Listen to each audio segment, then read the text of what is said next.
નમસ્કાર, આપ જોઈ રહ્યા છો નેશન પ્લસ ન્યૂઝ. હું છું આપની સાથે હેતલ ભગત.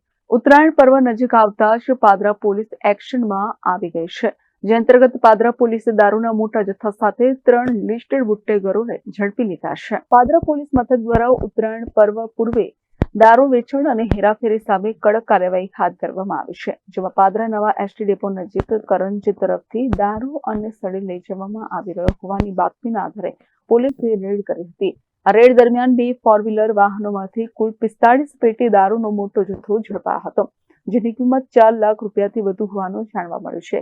આ કાર્યવાહી દરમિયાન પોલીસે 3 લિસ્ટેડ બુટલેગરોની ધરપકડ કરી છે. આગળની કાનૂની કાર્યવાહી હાથ ધરી છે. ઉત્તરાયણ તહેવાર પહેલા પોલીસ દ્વારા કરવામાં આવેલી આ કાર્યવાહીથી બુટલેગરોમાં ફફડાટ મચી ગયો છે. પોલીસે લિસ્ટેડ બુટલેગરોના ઠેકાણે પણ રેડ કરી વધુ તપાસ શરૂ કરી છે. પાદરા પોલીસે ઉત્તરાયણને લઈને કાયદો વ્યવસ્થા જળવાઈ રહે તે માટે સ્પષ્ટ સંદેશો આપ્યો છે કે ગેરકાયદેસર પ્રવૃત્તિઓ ચલાવનાર સામે કડક કાર્યવાહી ચાલુ રહેશે. Bureau report, Nation Plus News, Vadodara.